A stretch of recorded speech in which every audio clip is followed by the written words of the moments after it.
ranch here who does a great job, Katie Kuzik, and she is going to formally announce our presenters tonight. Thank you. You didn't have to do that. I think everybody here knows though, because you guys said you were bringing a few friends, but holy cow.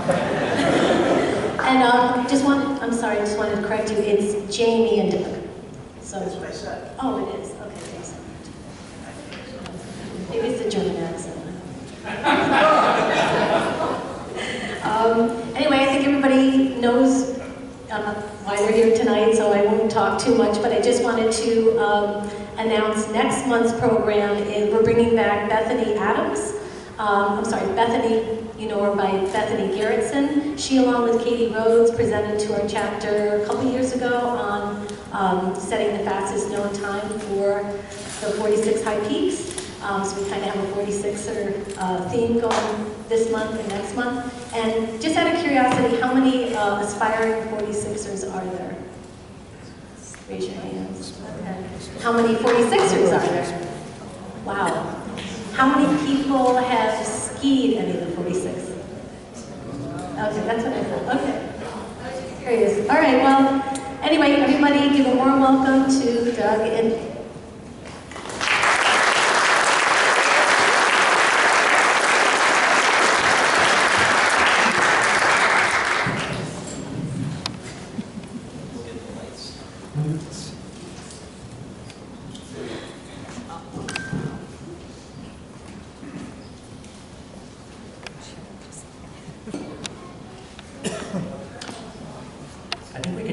off. Would you guys prefer the lights off?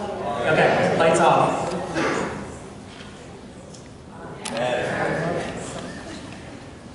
Hello and good evening. Thanks everyone for having us. We're excited to be here tonight and share our story of skiing the Adirondack 46 high peaks.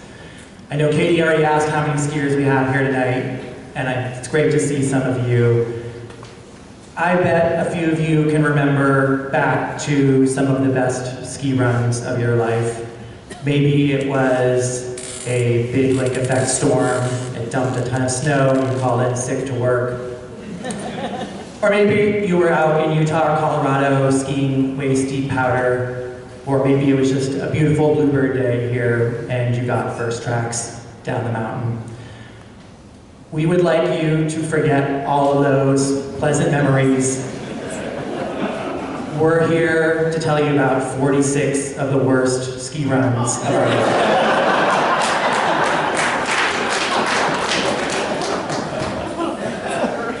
Of course, I'm kidding. One of them was okay, but the other 45 were not so great. But we'll get to those in a minute. So as Katie said, I'm Jamie, this is my brother Doug, and above us is what we look like under some less favorable conditions than the Eisenhart Auditorium. When we're freezing cold, 10 miles deep in the Adirondacks, and all we really want is a hot shower and a warm meal. And this is us on a much warmer day this past March of this year, standing on the top of Mount Colden, just before skiing our 46th and final high peak. This capped off our 10-year journey of skiing the Adirondack 46ers. So I'm sure some of you are wondering, how did we come to this slightly unorthodox way of summiting and skiing the high peaks? Our journey actually started about right here in Rochester. We grew up in Fairport and learned to ski just down the road at Bristol Mountain. Bristol's still my local ski hill. Jamie now lives in Woodstock, New York, and you can find him skiing at Hunter Mountain when he's not out in the backcountry of the Catskill Mountains. In middle school, we started ski racing and raced throughout high school and college. We were both pretty good slalom ski racers and always enjoyed hitting gates and making quick turns.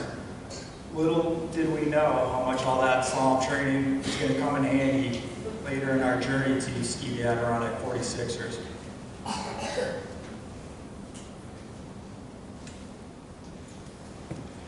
When I was 16 years old, I spent part of my summer at a ski camp down in Chile in South America. One day I decided to skip practice and I hiked up to the top of a nearby mountain with skis on my back.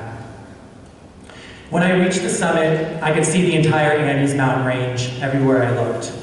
I didn't really know what ski mountaineering or backcountry skiing was at that time, but that feeling of standing at the summit and skiing down without another ski track or anyone in sight, that feeling was pure magic for me, and I never forgot it. So what is backcountry skiing? Well, for Doug and I, backcountry skiing means human-powered skiing. There's no chairlifts, no snowmobiles, and certainly no fancy helicopters whisking you up to the summit. It's just putting one ski in front of the other, moving yourself up the mountain and back down under your own power.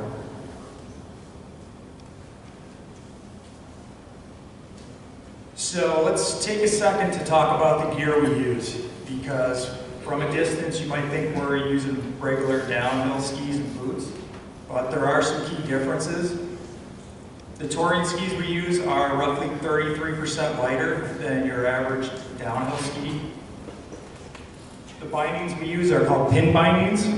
These are lightweight bindings that are able to clamp onto the toe area of a ski boot, and this acts as a pivot point.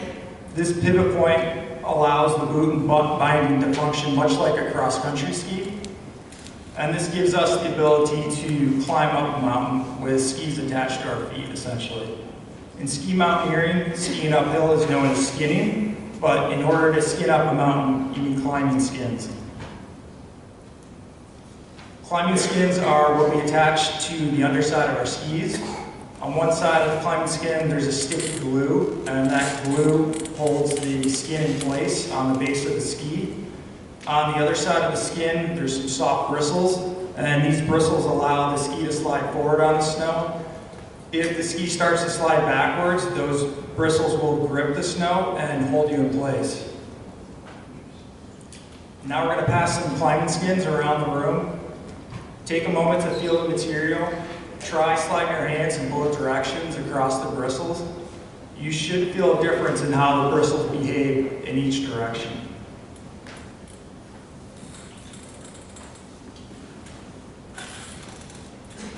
People have been making climbing skins out of animal hide for thousands of years. The oldest ski skins can be traced back to the Altai Mountains of China, where skiers there have been using horsehair on the underside of their skis for over 4,000 years. Today, modern day climbing skins are made of nylon or mohair, or a combination of the two. So sometimes trails do get too steep or icy for climbing skins to be used on their own, and that's when we might attach ski crampons to our skis. Ski crampons will dig into the snow or ice and give us more traction, and it allows us to get up much steeper terrain, sometimes as steep as 30 degrees or more. When we get to the summit, that's when we'll peel off our climbing skins from our skis and get ready for the fun stuff, and that's to ski back down the mountain.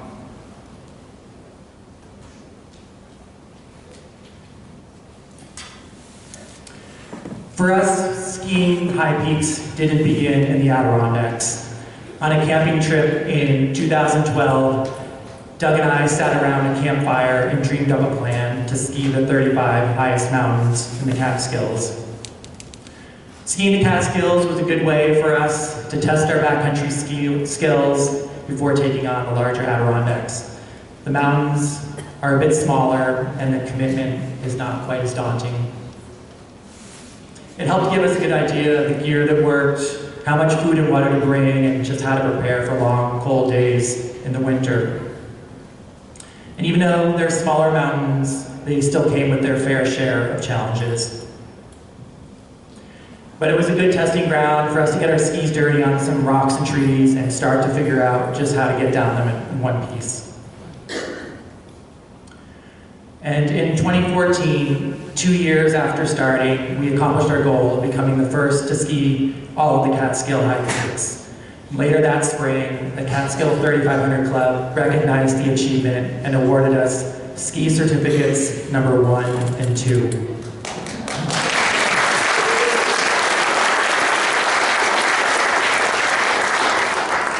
The next year, in 2015, we set our sights on beginning to ski the high peaks in the Adirondacks. We had done some digging, and the only record of anyone skiing the 46ers was Keene Valley resident Ron Conowitz, and that was all the way back in 1996. As far as we knew, nobody had skied them all since Ron. But before we go any further, we should all talk about the big myth. Most of the winter hikers that we met at the summits would say to us, "You guys go ahead first. You're going to be much faster than us." Or "Have a blast. You're going to get down so quick." But the real truth is, skiing these peaks can be pretty slow. Who wants to take a guess why they might be so slow? Anyone? Not getting killed? Trees? What else? Rocks. Rocks? Yeah. Anything else? Ice? Yeah. Well, you guessed it, there's a whole bunch of reasons, but let's start with the trees, because they're everywhere. A few of the summits are above tree line, but 98% of those mountains are covered in trees. And these aren't the open birch glades of Vermont. If you've hiked the Adirondacks, which I know many of you have, you know it's literally wall-to-wall trees. If you can see that peak at the top of the screen, that far peak, that's Macomb Mountain, where we are trying to get to. By the time we made it there later that day, after bushwhacking and breaking trail through miles of dense snow-covered forest, the sun had set and we were down to one headlamp between us. We still had to ski back down to camp that night. This was a very hard day, definitely one of our hardest and longest. On many trails, it rarely gets wider than the length of our skis. This is the view going down Tabletop Mountain when we actually had some semblance of a trail to follow. You can barely see Doug's skis here, and as you might imagine, it's not very conducive to making ski turns. Sometimes those trees are not standing anymore. It's called blowdown, which I know you know. If you've hiked up there, you've most likely experienced it. There can be quite a lot of it to deal with during the winter months.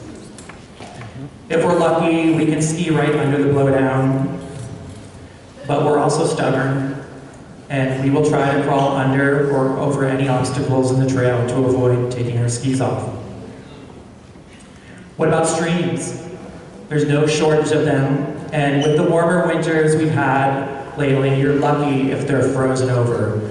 Things can get pretty dicey.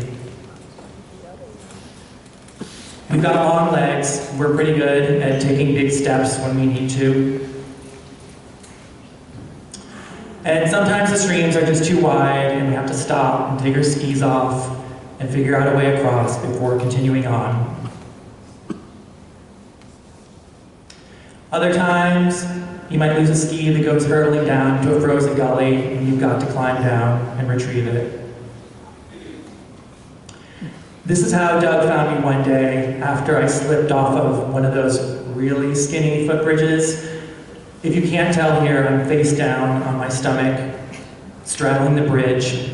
My skis are resting on the snow on either side, and just below that is a cold rushing stream. I was pretty helpless. I had to radio Doug to come back and help pull me out. And then there's the ice. There's certainly no shortage of it in the Adirondacks. And even those small ice bulges can mean constantly having to stop and take your skis off, and find a way around, and then start skiing again. And all this stopping and starting adds up over time. At times, the trail gets too steep and icy, so we switch over and use our boot crampons. We also had to navigate ice and ladders, and the combination of the two obviously does not make for the most skier-friendly terrain. But we do, of course, apply our stubbornness whenever we can. If there's enough snow, we'll just ski down the ladders. Let's talk about that snow, because it's almost never that perfect light powder that we as skiers all hope and dream of. It can be heavy and sticky and caked up to the bottom of your skis. And sometimes it gets so warm and sticky, it just forms giant snowballs that make it almost impossible to move. There were times that there was barely any snow. This is what we refer to as low tide. We try to approach these days with a healthy dose of optimism that perhaps we'll find some actual real snow somewhere up the road.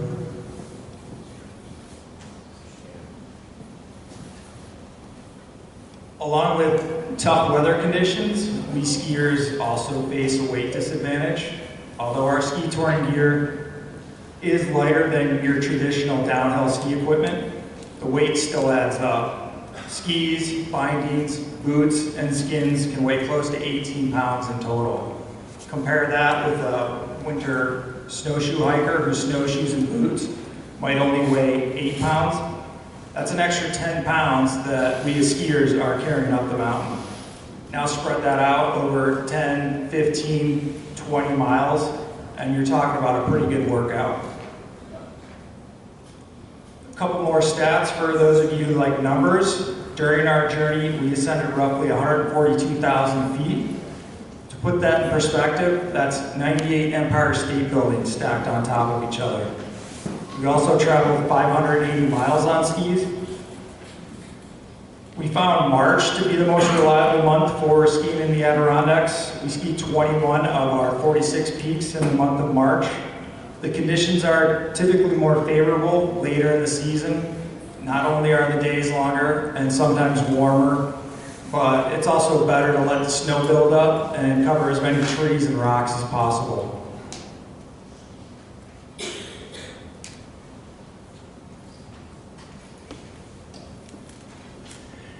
Before we jump over to the film, we'd like to share just a few more images from some of these adventures. Here we are at Feldspar Lean-To, having just skied Cliff and Redfield. It's a long day out and back, roughly 21 miles, so we took a few minutes to stop here for a hot chocolate break. As many of you know, you don't always get good views on the tops of the 46ers, but when you do, they can be pretty good. This is us at the summit of Wright Peak, looking up at Algonquin, the second highest mountain in New York. Allen Mountain, one of the longest peaks to get to, another 20-mile round-trip day. We were really crossing our fingers that the slide near the summit would have some skiable snow. Here's Doug about to ski off the summit of Donaldson. It was an absolutely frigid day. I think the high barely made it into the single digits, and I've already blocked out how cold it was at 4 a.m. when we started. When we skied the Dix Range, we spent 2 nights camping at the Slide Rope Lean-To near the base of Macomb. This is me right before going to bed one night. It was also very cold, and if you can't tell, this is not my happy bedtime face. Here's a much warmer place to spend a few nights. This is Grace Camp near Johnsbrook Lodge. We love it there. We've used it many times over the years as a jumping off point for peaks like Basin and Haystack, Gothics, and Saddleback. Here we are leaving Grace Camp with our orange pulp sleds in tow. And this is the infamous cable route just before the summit of Gothics. It was all ice under an inch of terrible snow, so we switched over to using our boot crampons to get us up that final pitch. Here we are making our way down from South Dix on the way over to Macomb. And while this looks pretty, just take note that that sun is about to set and our day is about to get much colder and a lot darker. And yes, once in a blue moon, we actually do make a few turns in some really amazing powder. Here's proof that it has happened. So now in a moment, we'd love to share our film with you. I am taking this film on tour this winter and screening it around the Northeast, but you all here tonight are getting the very first look.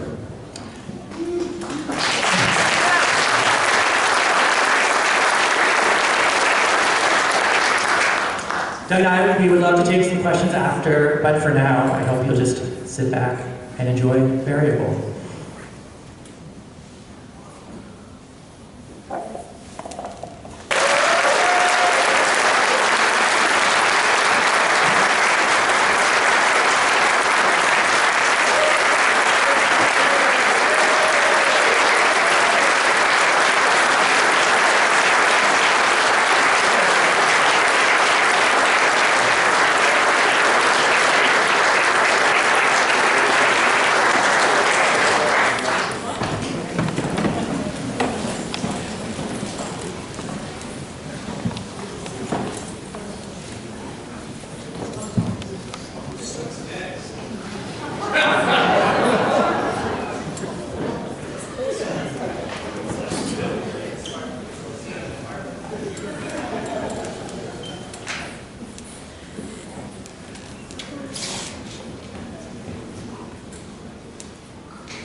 If anyone has a question, you can shout it out and I'll repeat it for the group. Hi, I'm on the screening committee for the Rochester International Film Festival. If you have not submitted this film yet, we would like you to do that. I will say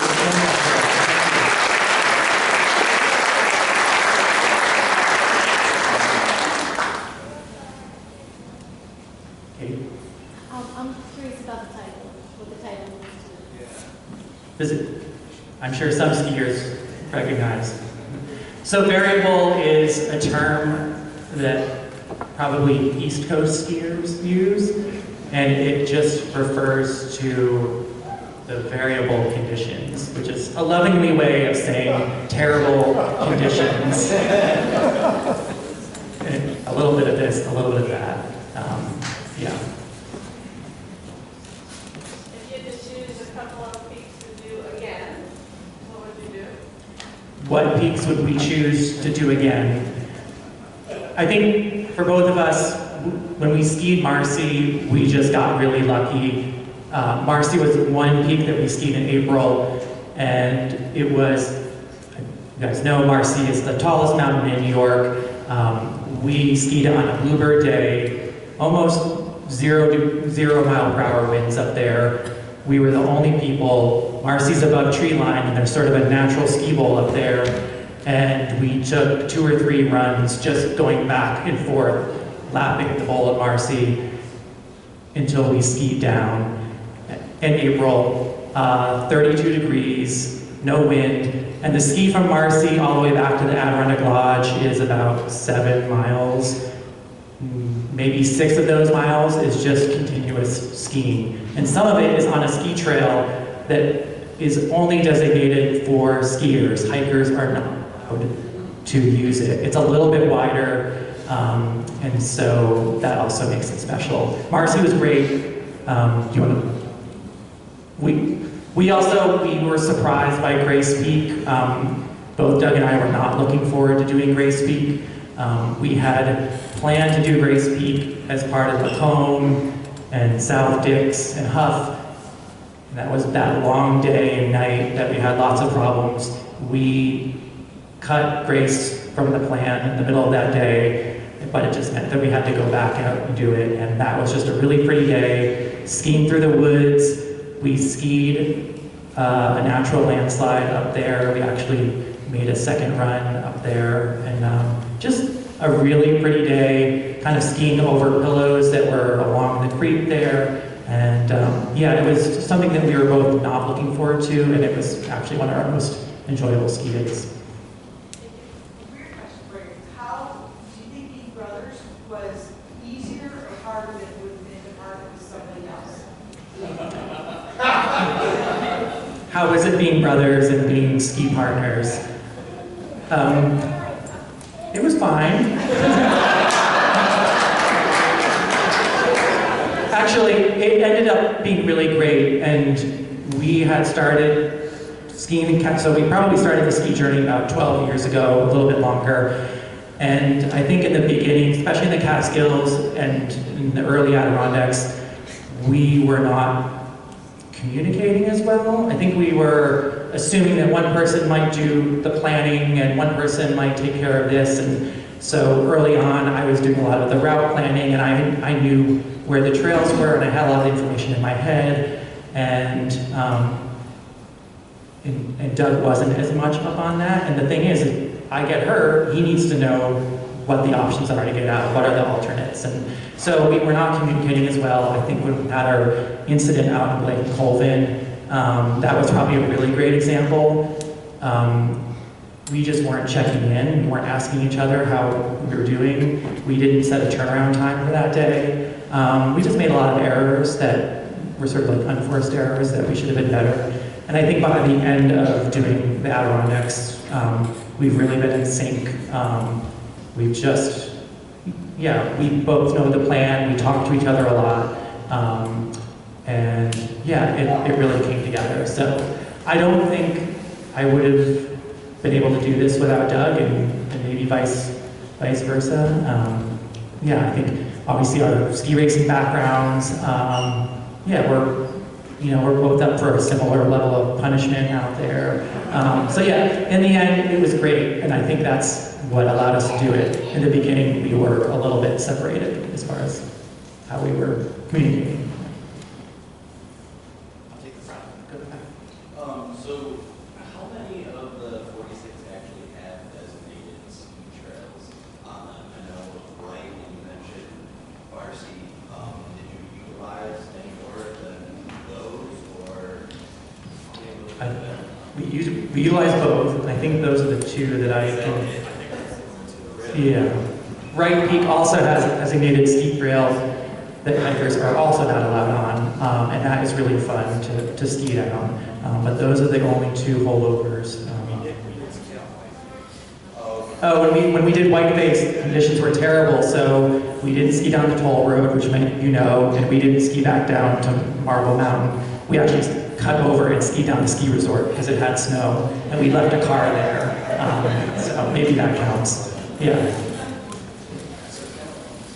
I'll take it out. It seems like these last 10 years would have been very tough on your equipment.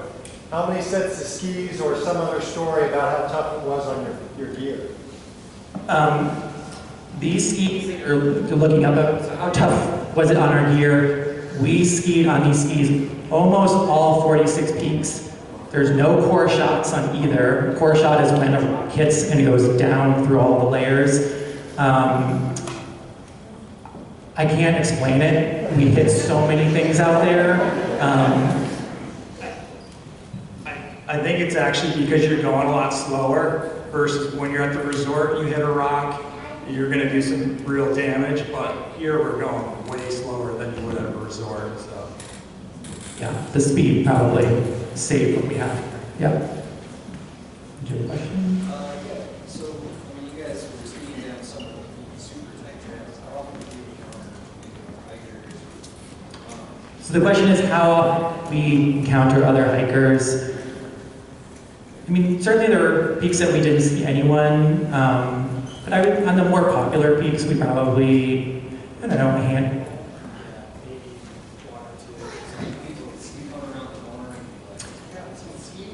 We're pretty good about if we get, I mean, we're always looking as far ahead as we can, and we're listening for voices, and if we hear someone, or think we hear someone, we'll radio back and forth to one another, like there might be hikers coming up just to, and we will also shout down, because sometimes hikers are down there and they're just taking a break and chatting, we can't tell if they're moving up the trail or not, so we'll just shout down to let them know that skiers are coming. So yeah, we definitely cross people. I think the most we came across a winter hiking guide with about a group of 10 people on the summit of Seward or Seymour. Yeah. And the guide looked at us and thought we were crazy, and he asked us a lot of questions, and including where our helmets and all this stuff, and when we produced everything that he had asked us about, he said, okay, like he let us go on our way. Yeah. He didn't trust that we were, you know, that we knew what we were doing. But, yeah. When you radioed to each other, how much distance was there between you most of the time? I mean, we would try to keep what you would think is shouting distance. The question is how, when we radio each other, how far apart are we? So we try to keep a shouting distance, but, with snowpack and snow in the trees, it's just, it absorbs sound a lot, so you can actually lose one another very quickly. At most, we're, a couple 100 feet apart maybe. But the problem is, and this has happened, I tend to ski a little bit faster and get into trouble going down, meaning I hit trees and tumble over and get caught. And so if someone goes too far ahead, then they have to take off their skis, and they're probably going up in ski boots to try to find you to help you out. And more than once, Doug has had to turn around and plug, I've been floated upside down somewhere and can't really get out. And so it just becomes a nuisance for the other person, and they've got to hike back up. So we try to stay fairly close for safety reasons.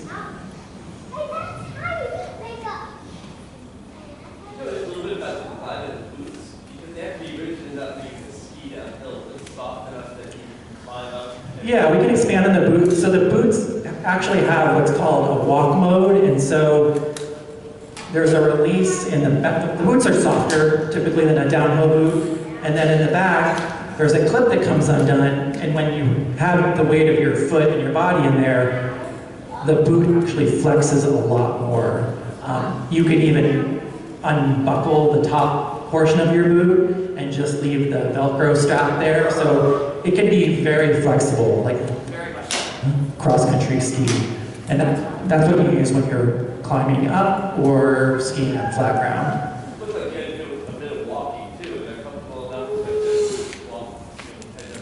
to Yeah, I think these boots are very comfortable, and we've walked a couple of miles in them. I have a problem. Yeah, Doug has very sensitive feet, and I say that we just have different foot shapes. So Jamie's got really sensitive hands. So. Yeah, I get to believe it. Yeah, but if you have any questions about ski boots or just how to take care of your feet or deal with foot problems or rubbing issues, or Doug he knows about that, so he will talk your ear off. Yeah. How often did you have equipment failure? Like trying to break out or... Yeah, how often did we have equipment failures? We never had a catastrophic failure. The ski brake this winter, this plate, something happened with this plate.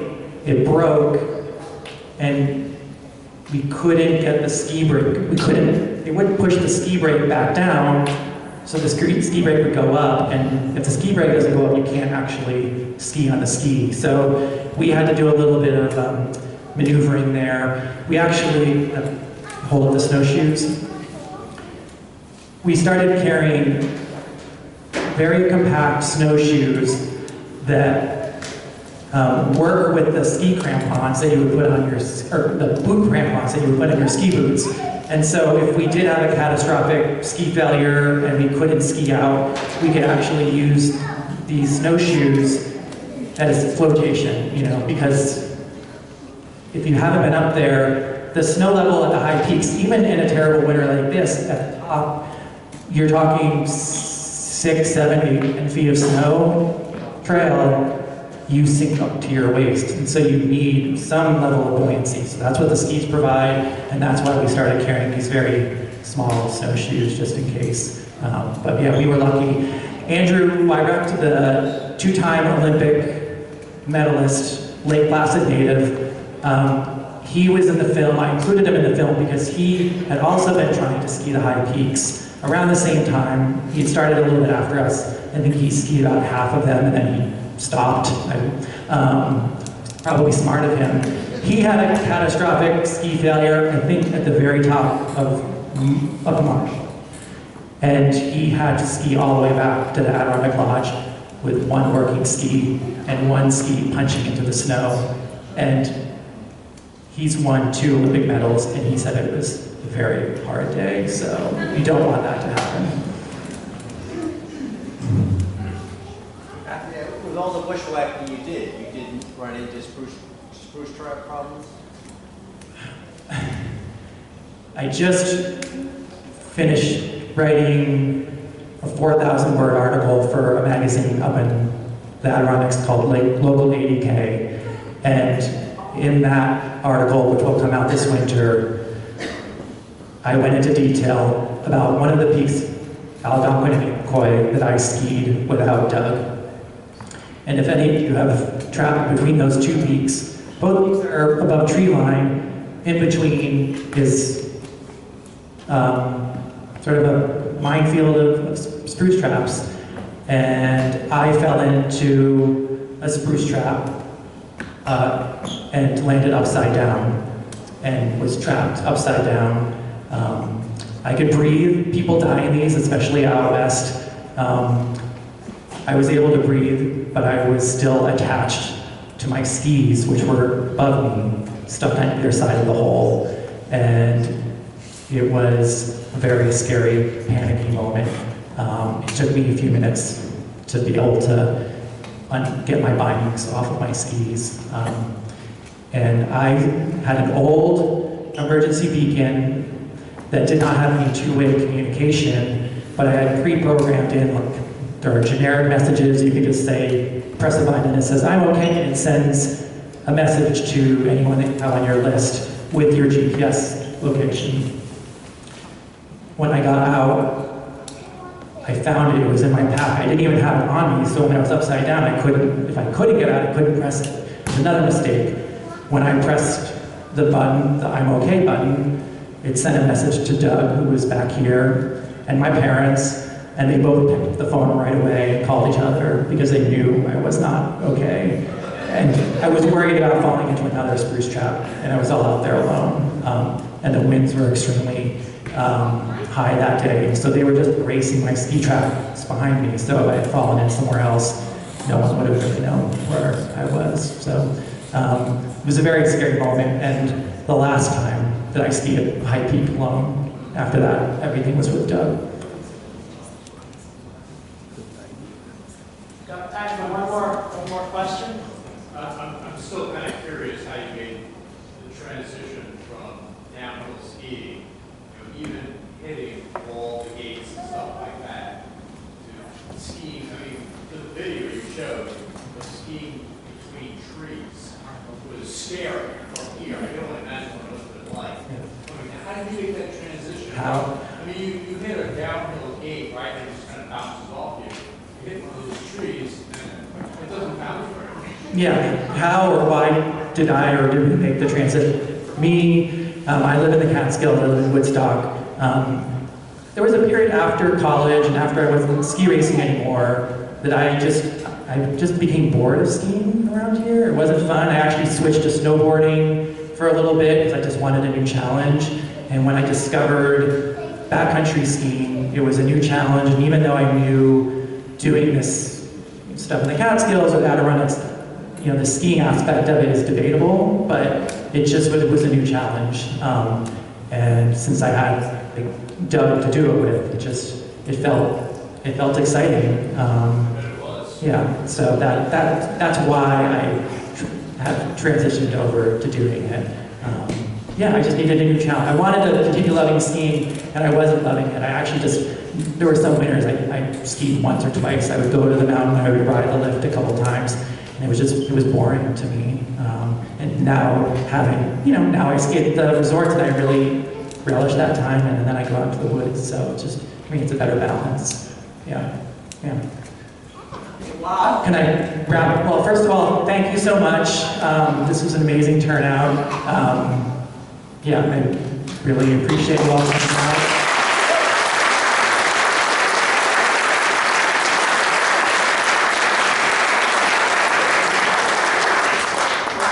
I hope you enjoyed the film. This is my first documentary film. It's really my first film outside of a couple tiny projects.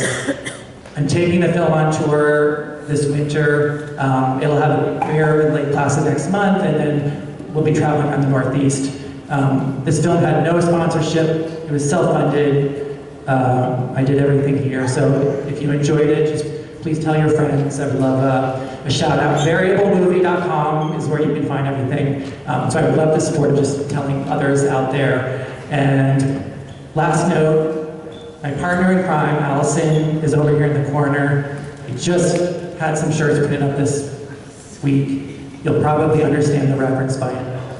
Those are for sale if you would like to take one with you and help support the film. Thanks to the ADK group for having us. Thanks for coming out. We've both seen friends here that I haven't seen since 12th Fairport High. So it's amazing to see so many people around here, and I really appreciate everyone coming out. So thank you. We'll be up here to talk.